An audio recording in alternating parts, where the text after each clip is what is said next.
기도하고 있는지요? 기도하면 무엇이 생각납니까? 얼마나 기도하고 있습니까? 요즘 사람들은 참 수다쟁이가 된 것이 아닌가 하는 생각을 해봅니다. 사람들 보면 밥 먹을 때도 그냥 막 뭔가 이렇게 막 합니다. 그게 실제로 대화하는 거지요. 뭐 카톡 또는 뭐 문자, 뭐 SNS 뭐 그런 것으로 사람들과 부단히 이렇게 소통, 이야기를 합니다. 공부할 때도 선생님이 안 들키게 책상 밑에다 놓고 핸드폰을 또 하기도 하고요. 또 예배 드리는 때조차도 때때로 우리 청년들을 보면 본인들은 안 걸린 것처럼 보이지만 여기서 보면 보이는데 이렇게 밑에서 카톡하고 있는 청년들이 있기도 해요. 뜨끔한 사람이 있을 겁니다. 그렇게 언젠가부터 사람들이 온 국민이 다 수다쟁이가 돼가지고요. 막 이렇게 말들을, 이렇게 문자들을 보내는데, 그런데, 하나님을 향해서는 여전히 과묵한 것을 봅니다. 사람들에게 참 문자를 보내는 것처럼 하나님께도 문자를 보내고 하나님께도 카톡을 보내면 참 얼마나 더 좋을까 하는 사실 그 생각을 해보는데요. 우리가 진짜 더 많이 대화를, 아무리 과묵한 사람이라도 더 많이 말을 해야 하고 더 많이 참 문자를 보내야 할 유일한 분은 오직 하나님이시란 사실을 좀 더 기억하면서 말씀을 함께 살펴보려고 합니다. 오늘은 사도행전 10장 말씀인데요.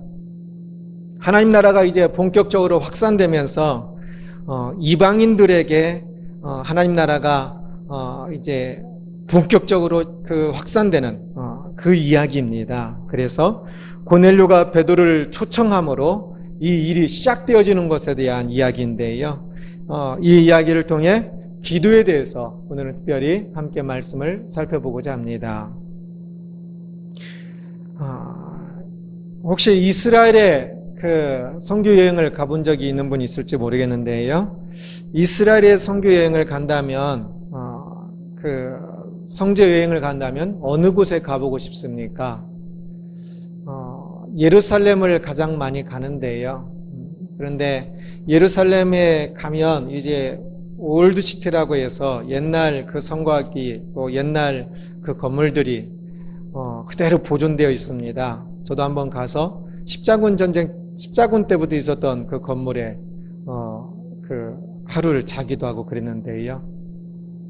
그런데 사실 그 옛날처럼 보이는 그 예루살렘의 그 건물들은 대부분이 가장 오래된 것이 주로 십자군 전쟁 때 그때의 건물들이고요.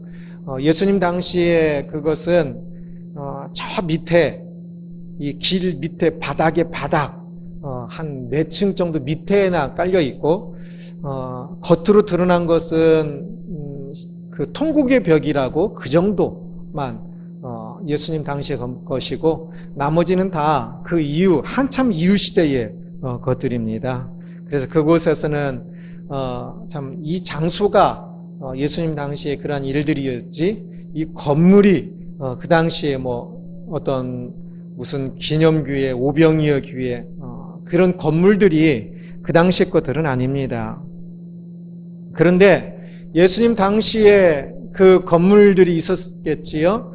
그 예수님 당시의 건물들 중에 그래도 비교적 가장 잘 보존된 그 곳이 있는데요. 성지순례 가면 다른 데는 전부 가는 곳마다 사람들이 갔다 와서 그런 말을 해요. 돌무더기만 보고 왔다라고 이야기를 하기도 해요. 거의 그냥 바닥에 깔린 저 밑에 깊숙이 깔린 그 돌 이렇게 세워졌던 것만 조금 보고 오는데 그러나 예수님 당시에 있었던 그 건물 그대로 좀 위로 웅장하게 올라가고 또 수로가 있고 또 목욕탕의 형태가 있고 하는 그 건물이 있는 유일한 도시가 하나 있는데 그것이 바로 가이사랴입니다. 지중해 해변에 있는 가이사랴라는 도시인데요. 그 가이사랴는 헤롯 대왕이 로마를 위해서 지은 신도시입니다. 그래서 아주 모든 시설이 아주 잘 돼 있고요. 건물도 굉장히 웅장하고 그곳에 원형 극장은 지금 사용해도 될 정도로 음향이나 그 자리나 모든 것이 아주 훌륭하게 잘 돼 있어서 지금도 한 번씩 거기서 음악회가 하고 할 정도입니다. 바로 그 가이사라라는 그 도시에 한 사람이 있었는데 고넬료라는 로마 장교였습니다. 그는 소위 경건한 사람이다라는 칭호를 들었는데요. 2절 보면 이런 말씀이 있습니다. 그가 경건하여 온 집안과 더불어 하나님을 경외하며 백성을 많이 구제하고 하나님께 항상 기도하더니 라고 말씀합니다.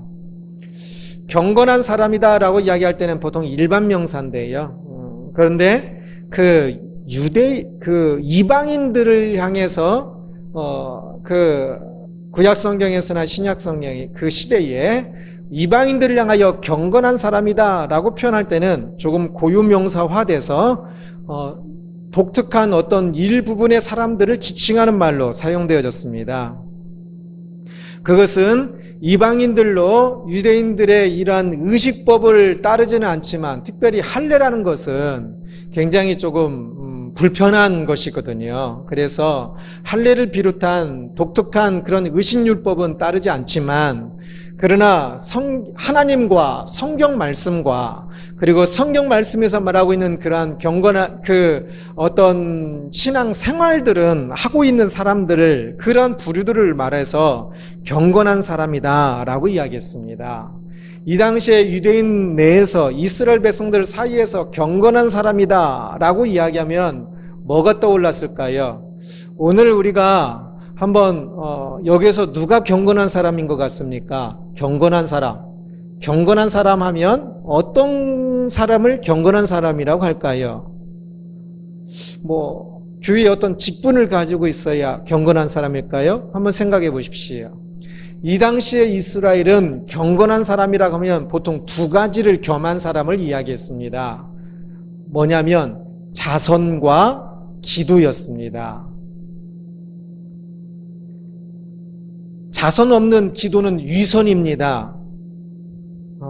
참 사람들에게 자기가 도울 수 있으면서도 돕지 않고 기도해 주겠습니다 라고 말하는 그것은 기도해 주는 것이 아니라 위선입니다. 또한 기도 없는 자선은 그것은 자기 자신을 드러내는 교만입니다.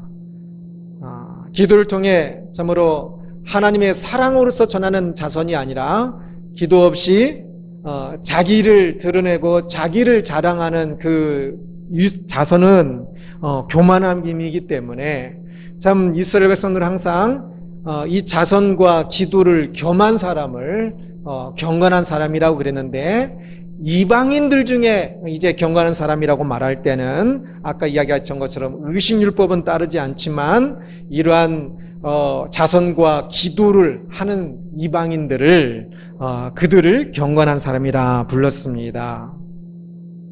바로 이렇게 고넬료는 로마 사람이었지만 그는 참 사람들의 그 사람은 참 경건해 라고 이야기할 정도로 이 자선과 기도에 열심이었던 사람이었다는 것을 볼 수 있습니다.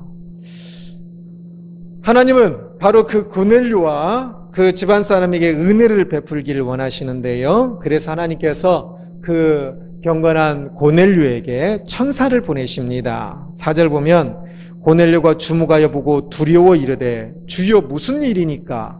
이 주여는 예수님을 말하는 것이 아니라 천사 보고 이야기하는 건데요. 주여 무슨 일이니까 갑자기 천사가 나타나니까 기도하고 있는데 그러자 천사가 말합니다. 천사가 이르되 내 기도와 구제가 하나님 앞에 상달되어 기억하신 바가 되었으니 라고 이야기합니다. 고넬료가 평소에 하고 있었던 그 기도와 구제의 그 모습이 자선의 그 모습이 하나님께서 그냥 간과하신 것이 아니라 그동안 해온 것들을 하나하나 들으시고 기억하시고 마음에 품고 계셨던 것입니다. 그리고 이제 바로 그 고넬료에게 엄청난 은혜의 일들이 일어나게 하십니다.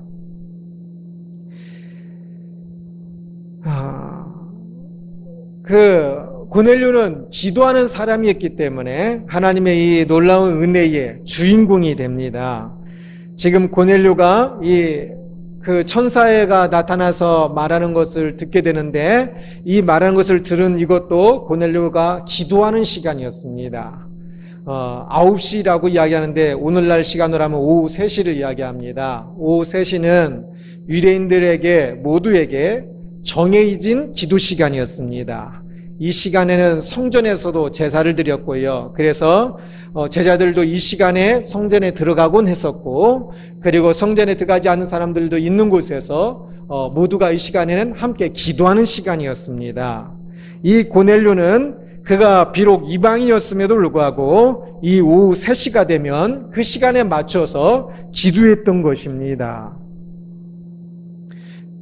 바로 그 고넬료의 평상시에 항상 기도했다고 이야기하는데, 그 항상 기도하는 그 기도를 들으시고 하나님께서 이제 새 시대를 여시는 일을 시작하시는데, 참 의식법이 끝나고 또한 그 새로운 말씀의 그 더욱더 확장이, 그리고 건물 성전 시대가 끝나고 교회 시대가 시작되면서 복음이, 하나님 나라가 이제 구체적으로 더욱더 확장되어져 가는 메시아가 오시고 새 시대가 열리는 그 새 시대를 열어감에 있어서 이제 본격적으로 온 유대와 사마리아까지 전해지고 땅 끝까지 이르는 그 시대가 더욱더 열리는 그 첫 큰 시작을 바로 이 고넬료와 그 집안을 구원하는 일로 시작하십니다. 많은 학자들은 이 고넬료가 고넬료 집안이 성령을 받고 세례를 받는 이것을 이방인 오순절 사건이다라고 표현을 씁니다. 굉장히 중요하게 여깁니다. 오순절 사건은 성령이 임하시는 것이 눈으로 보이게 임했지요. 보통 성령이 임하는 것은 눈에 보이지 않게 임한다고 그랬습니다. 그런데 이 고넬료 집안에도 성령이 임하시는 것이 눈에 보이는, 가시적으로 보이게 되면서 성령 임함으로 또 이 이방인 사역, 그 이방인들에게 복음이 전해지는 그 시작점이 분명하게 보여지는 것입니다. 참 하나님께서는 이 이방인들에게 복음이 전해지는, 이방인들의 생명이 전해지는, 이방인들이 구원을 얻는 이 위대한 일을 시작하시는데, 이 시작하시는 일을 이 고넬료, 평상시에 자선과 기도의 일에 열심이었던 이 고넬료의 그 자선과 기도를 받으시고 그 고넬료에게서 시작하게 하시는 것입니다. 이 고넬료 사건에서 우리가 주목해야 할 것은, 이곳에서 아주 중요한 것은 이 사건을 주도적으로 이루어가시는 분이 하나님이라는 것입니다. 하나님께서 고넬료에게 천사를 보내셨습니다. 그래서 참 이방인 선교의 그 시작점을 고넬료가 저로부터 시작되게 해주십시오라고 이야기한 것도 아닌데요. 고넬료가 아는 것은 지극히 적었겠지요. 그래서 기도할 때 조금밖에 기도하지 못했을 것입니다. 그런데 하나님께서는 기도하는 고넬료의 그 모습을 보시고 이방인 선교의 놀라운 일들을 고넬료를 통해서 시작하게 하시는 것입니다. 그래서 이 일에 하나님께서 이 모든 일에 주도적으로 하신다는 것을 표현하기 위해서 오늘 본문에서는 하나님께서 천사를 보내셔서 이 일을 했다는 표현이 오늘 본문에만 3번, 그리고 다음 장에 1번 나오면서 4번이나 말하면서 반복합니다. 그렇습니다. 세상을 통치하시는 분이 하나님이시고 하나님께서 이 세상을 다스리고 계십니다. 하나님께서 주도하십니다. 하나님께서 주도하시는, 통치하시는 이 세상의 일들에 우리가 하나님의 백성으로서 하나님께서 기뻐하시는 일을 이루어가기 위해 꼭 필요한 것이 있는데, 그것은 바로 지금 고넬료처럼 기도하는 것입니다. 기도해야만 하나님께서 기뻐하시는 일이 무엇인지를 알게 되고 그 일에 우리가 일꾼이 될 수 있다는 것입니다. 기도한다는 것은 무엇일까요? 기도한다는 것은 하나님을 인정하는 것입니다. 기도하는지요? 기도를 안 하는지요? 기도 안 한다는 것은 참 하나님이 세상을 창조하셨고 나를 창조하셨고 세상을 다스린다고 믿는다고 말을 하면서도 기도하지 않는 것은 제대로 안 믿는 겁니다. 하나님께서 세상을 나를 창조하셨고 나를 창조하실 때 목적을 가지고 계셨겠지요. 그러니까 계속 그 하나님께 나를 창조하신 목적, 나의 소명이 무엇인지를 물어야 합니다. 기도해야 합니다. 하나님께서 통치하고 계십니다. 하나님께서 통치하실 때 지금 나를 어떻게 인도하시고 이 세상을 어떻게 인도하시는지 그 하나님께 물음으로 그 통치를 알 수 있습니다. 하나님께 기도하지 않는다면 하나님 통치를 알지 못해서 하나님의 기뻐하신 통치 뜻대로 살지 못하고 여전히 그냥 내 멋대로 살게 돼버리고 말 것입니다. 그래서 철저히 기도해야 합니다. 기도하는 것이 하나님을 인정하는 것이고 기도하는 것이 하나님께서 내 삶을 통치하는 것을 인정하는 것입니다. 내가 세상을 창조하고 내가 나를 만든 것이 아니라면 조금 더 기도하는 사람이 되십시오. 나를 창조하신 하나님께서 지금 이 세상을 통치하신 하나님께서 나에게 말씀하시는 것들이 있습니다. 나를 향하여 원하시는 일들이 있습니다. 그것을 우리는 유일하게 기도를 통해 알 수 있습니다.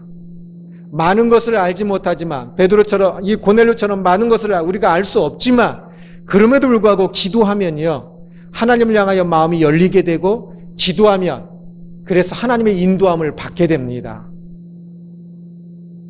고넬료는 이방인이고 아는 것이 적었지만 기도하는 삶을 살았습니다.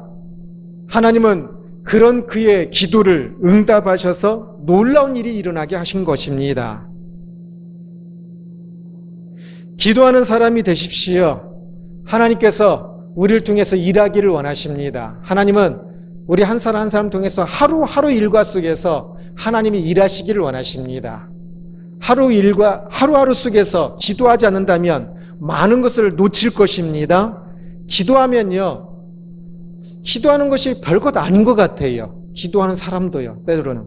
그러나 기도하면요, 기도하면서 하나님께 열리고 하나님의 일들이 우리 안에 일어납니다. 꼭 기도하는 사람이 되십시오. 오늘 본문에는 베드로의 기도도 나옵니다. 가이사랴에서 고넬료가 그 종을 이제 베드로를 초청하기 하나님 말씀 따라 하나님께서 고넬료에게 너가 저 요바에 있는 베드로를 초청하여 그에게 말씀을 들으라 이야기하셨거든요. 그래서 고넬료가 이제 요바에 알지도 못하는 그 베드로를 초청하기에 종을 보냅니다. 그 종이 요바까지 오고 있는 그 중에 이제 거의 요바에 다 도착을 했습니다. 그때 이제 하나님께서는 이제 어떤 일을 하셔야 할까요? 고넬료에게 그 말씀하셨으니까 이제는 또 고넬료를 만나야 할 베드로를 또 바꾸셔야만 했습니다. 그래서 베드로에게 또 오십니다. 베드로가는 12시 오늘날 정오에 기도하고 있었는데요. 이 당시 사람들이 보통 몇 시에 기도했다고요? 정해진 기도 시간이 오후 3시였습니다. 그러나 베드로가 또 12시에 기도하는 것을 보니까 베드로는 조금 더 기도하는 사람이었다는 것을 볼 수 있어요. 베드로가 12시니까 이제 배고픈 때 아닙니까?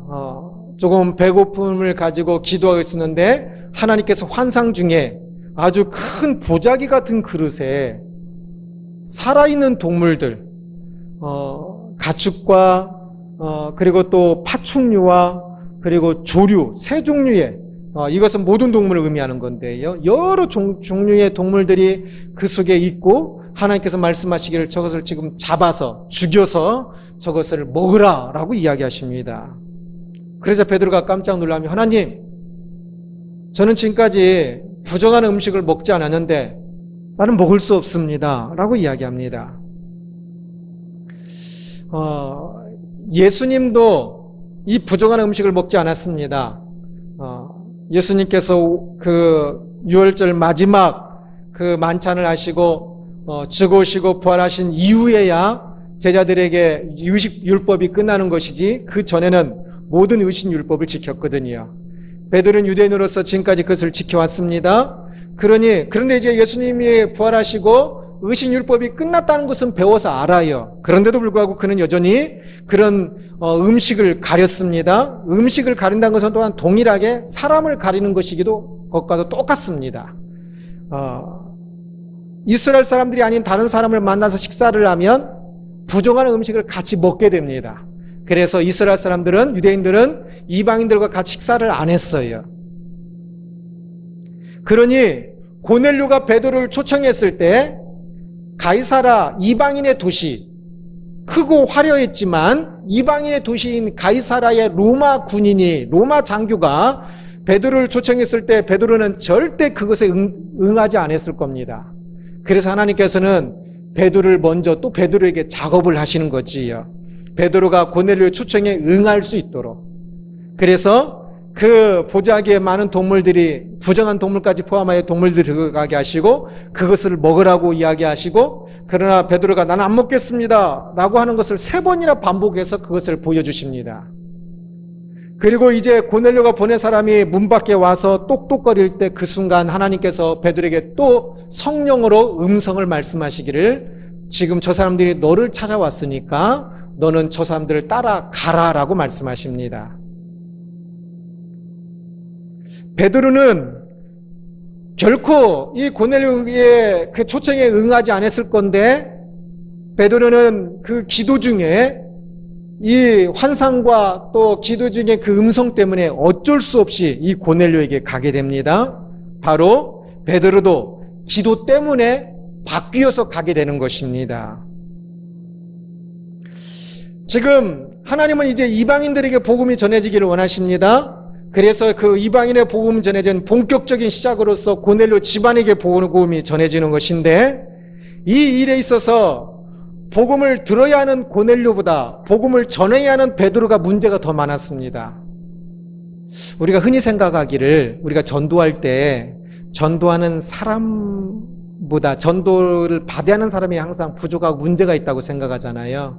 그런데 많은 경우는요, 요즘도 제가 깨닫는 건데, 전도하는 사람이 문제가 때때로 더 있는 것 같아요. 베드로가 그 고정관이 너무나 있었기 때문에요, 하나님께서 베드로를 깨뜨리기 위해서 똑같은 환상을 3번이나 보게 하셔요. 그래서 간신히 베드로의 고정관념이 깨지고 이방인의 집에 가서 이방인에게 설교를 하고 이방인에게 세례를 베풀게 되는 것입니다. 오늘날 우리도 베드로처럼 조금 더 기도하는 사람이 되어야 합니다. 우리는 베드로처럼 우리에게도 수많은 고정관념들이 있습니다. 우리에게는 아직도 수많은 우리 안에 나만의 생각과 고집과 나만의 죄와 어리석음들이 있습니다. 이 어리석음들이 기도하면서 계속적으로 깨져가야 하는 것입니다. 기도하지 않는다는 것은 내 안의 고집과 내 안의 생각과 감정들이 여전히 바뀌지 않고 내 안에 그냥 옹고집처럼, 그 바위처럼 내 안에 있다는 것을 의미합니다. 오늘날 기도가 조금 안타까운 생각이 들 때들이 있는데, 기도는 뭐라고 그랬습니까? 기도는 가장 간단히 말하면 2글자로 뭐지요? 대화입니다. 하나님과 대화. 하나님과 대화인데, 하나님과 만나서 대화하면 누가 자기 마음을 조금 더 접어야 할까요?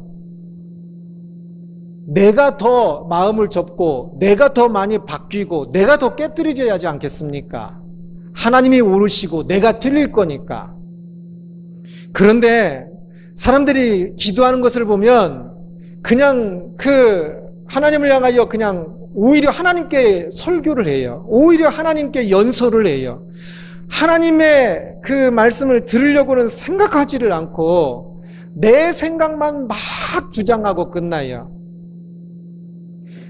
그래서 대부분의 기도 레퍼토리가 있어서 자식 사업 잘 되고 남편 직장 오래 다니고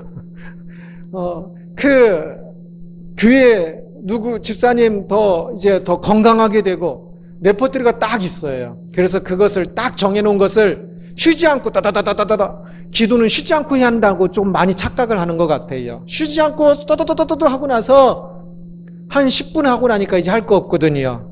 그래서 나는 기도는 10분 이상은 못 하겠더라라고 이야기를 합니다. 그러나 기도는 대화입니다. 대화는 10분 가지고 대화가 되나요? 대화는 짧은 기도도 필요하지만 어떨 때는 좀 더 깊은 대화도 필요하지요. 기도는 대화이기 때문에 하나님과 대화 속에서 내 생각들이 많이 깨져야 합니다. 그래서 기도할 때 내가 말을 할 때도 항상 하나님을 의식하면서 말하는 거지요. 하나님께서 내가 말하는 이것을 하나님께서 기뻐하실 건가? 내가 말을 하다가도 하나님께서 기뻐하시는 말이 아니면 기도하면서 바꿔야 돼요. 기도하면서 또한 또 때론 조금 멈추어서 하나님께서 내가 지금 이 기도한 것에 또는 내가 지금 기도하려고 하는 이것에 대해서 하나님께서 뭐라고 생각하시고 하나님께서 이것에 대해서 하나님의 영광 받으시기 위해서 하나님 기뻐하시는 뜻은 또한 무엇일까를 생각하면서 기도해야 하는 것이지요. 그래서 그렇게 대화함으로 우리 안에 있는 많은 생각들이 기도할 때 깨져야 돼요. 기도할 때 바뀌어야 돼요. 그런데 기도할 때 어떤 사람은 자기 생각을 더 그냥 막 굳세게 만들어요.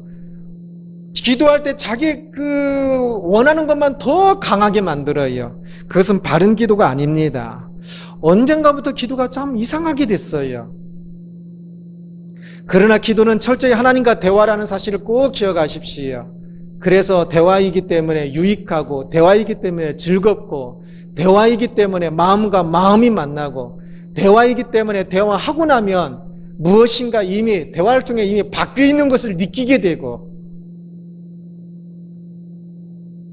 누구보다도 천지를 창조하시고 통치하시는 하나님과 대화이기 때문에 가장 힘이 있고 가장 나를 사랑하시고 가장 나에게 영향력을 미치고 가장 나에게 무엇인가들을 할 수 있는 분이기 때문에 그 기도하고 나면 막혔던 것이 뚫리고 기도하고 나면 답답했던 마음이 평안하게 되고 기도하면 참으로 감사하게 되는 것이 바로 그런 기도가 바른 기도이겠지요.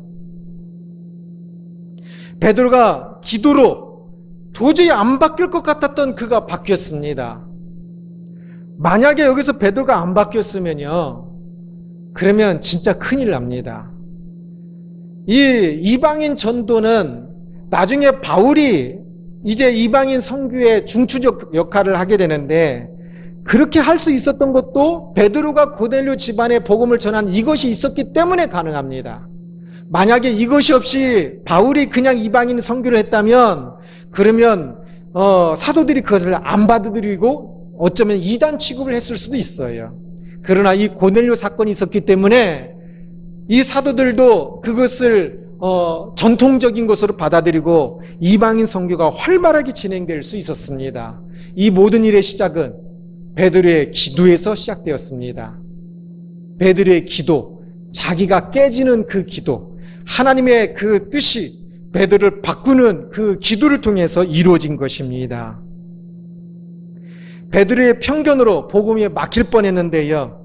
그러나 다행히 그는 기도하는 사람이었고 조금 더 기도하는 사람이었고 그래서 기도하면서 그의 편견이 깨졌고 그래서 이방 나라에 이방의 복음이 전해지는 우리도 이방이지요. 우리에게 복음이 전해 놀라운 일들이 시작되었던 것입니다. 베드로가 기도하지 않았다면 이 일들이 가능하지 않았을 것입니다. 오늘날 우리 시대도 마찬가지입니다. 우리가 기도함으로 많은 일들이 이루어질 수 있습니다. 지금 우리가 보기에 불가능하다고 생각되는 일들이 도저히 안 될 것 같다고 생각되는 일들이 기도를 통해 이루어질 수 있습니다. 하나님은 전능하신 분이시기 때문에 세상에 어쩌면 가장 위험한 사람은 기도하지 않는 신앙이라고 할 수 있습니다. 고넬료보다 어쩌면 베드로가 기도하지 않았다면 베드로가 더 위험할 수 있었어요. 하나님 일들이 더 가로막을 수도 있었어요. 신앙인들이 조금 더 깊이 하나님 앞에 기도해야 합니다. 자기가 깨지는 기도들을 해야 합니다. 그래서 하나님을 인도함을 받을 때 진정으로 행복하고 그 아름다운 인생이 되어질 것입니다. 오늘은 기도하는 사람들이라는 제목으로 말씀을 보았습니다. 고넬료와 베드로가 기도하는 것을 보았습니다. 기도하는 사람들이 곧 하나님께서 이 세상을 통치하는 도구가 됩니다. 이 세상을 통치하며 그들을 구원하기를 원하시는 하나님의 가장 큰 목적이 있지요. 하나님의 가장 큰 그 기뻐하시는 뜻이 있고, 그러나 이 세상 사람들은 하나님의 그 통치를 모르고 저마다 제멋대로 살면서 멸망의 길을 가고 있습니다. 그 속에서 하나님의 기뻐하시는 뜻을 알고 그 기뻐하신 뜻을 이룰 수 있는 유일한 방법이 바로 이 기도입니다. 그 하나님, 통치하신 하나님과 어리석은 우리 사이에 이 기도를 통해서 소통이 이루어지고, 어리석은 멸망의 길을 가던 사람들이 하나님의 구원의 길로 바뀔 수 있는 것이지요. 기도하고 있습니까? 기도를 말하면 많은 사람들이 난 기도 못해요, 이 말이 제가 제일 듣기 싫은 말 중에 하나입니다. 기도 못하는 사람은 없어요.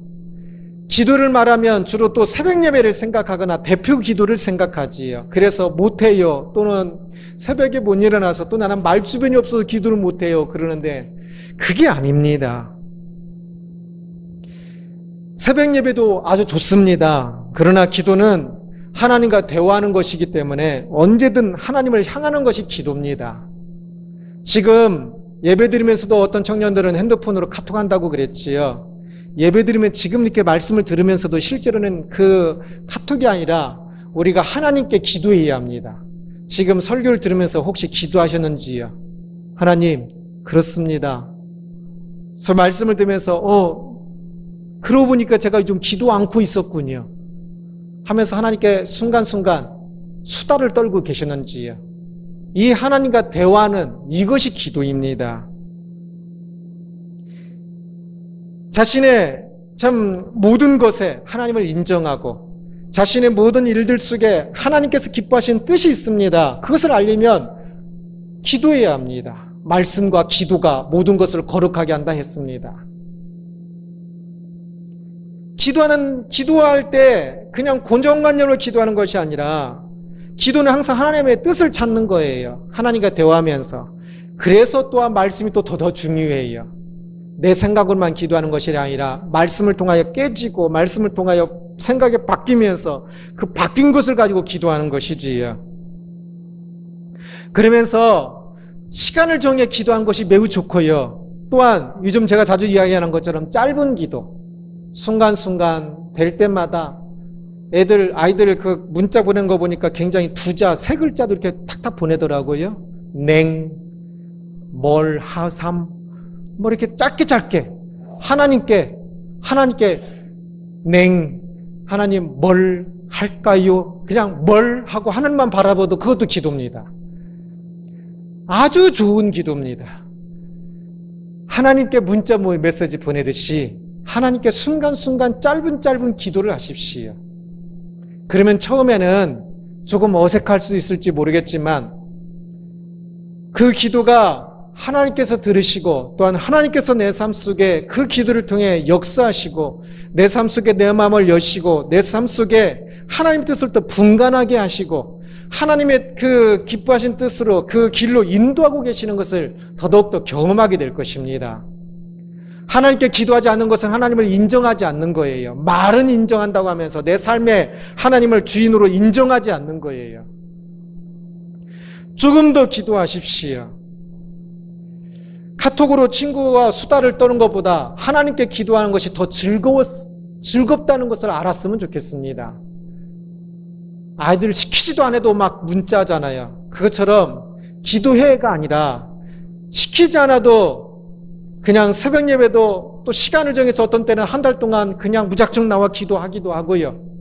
또 평상시도 그냥 길 가면서 수시로 하나님 부르면서 기도하고요. 그렇게 하나님을 향하여 수다쟁이가 될 때 유쾌한 수다, 진짜 그 시간들이 즐겁고 얼마나 유익한지를 더 알 때 기도하는 사람이 될 수 있을 것입니다. 아직도 기도하는 사람 하면 누구 이렇게 생각나는 것이 아니라 기도하면 내가 생각나고 내가 하나님께 기도하고 있는 내용들이 생각나는 사람이 되기를 원합니다. 그래서 참 어떤 친구보다도 더 많이 하나님께 핸드폰 문자를 날리십시오. 영 뭐 그런 것 같으면요, 그 핸드폰으로 그 문자를 찍으면서 기도하세요. 그러면 기도 잘할까? 우리 청년들이 학생은 그러면 기도 잘할지 모르겠네요. 그러면 핸드폰 문자로 기도하세요. 문자로 참 내가 말할 그 내용은요 짧게 기도를 쓰고요. 하나님께 대답하는 것은 그냥 계속 점점을 찍으세요. 아직 하나님께서 뭘 대답할지 참 모르겠다고 생각되면 계속 점점 찍고 또 내가 말하고 점점 찍고 또 내가 말하고 점점 찍고 내가 말하고 한번 해보십시오. 그러면서 그 속에서 하나님께서 나에게 말씀하시는 것을 나도 모르게 느끼기 시작하고 알게 될 것입니다. 우리 딸내미들 보면 아빠에겐 잘 전화도 안 하면서 엄마에게는 그냥 수시로 전화하거든요.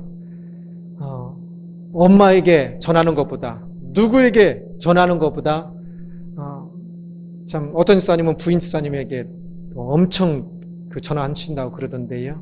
그것보다 하나님께 전화를 좀 더 많이 하시고요. 또 친한 친구에게 카톡을 하는 것보다 누구에게 무엇을 하는 것보다 하나님께 내가 더 많이 말한다고 말할 수 있을 수 있도록 기도를 하십시오. 그러면 기도의 유익을 알 것입니다. 참으로 바라기는 하나님은 이 땅에 구원을 이루어 가시고 선한 일을 이루어 가시기를 원하시는데 우리는 그 하나님의 통치에 너무 무지하여서 꽉 막혀 있습니다. 그 막힌 것을 뚫는 것이 기도라 했습니다. 조금 더 기도하십시오. 그리하여서 하나님께서 우리를 통하여 이루시고자 하시는 놀라운 일들, 참 이 땅에 오늘날도 얼마나 많이 구원받아야 할 사람들이 얼마나 많이 있습니까? 내 삶에 바뀌어야 할 것이 얼마나 많이 있습니까? 옛날보다 조금 더 오래 살게 되었는데 오래 살게 되었다고 한탄하고 그러지 말고요. 이 땅에 살면서 하나님 뜻을 알아서 더더욱더 하나님 뜻을 이루어가는 복되고 복된 인생 되기를 주님의 이름으로 축원합니다. 기도하겠습니다.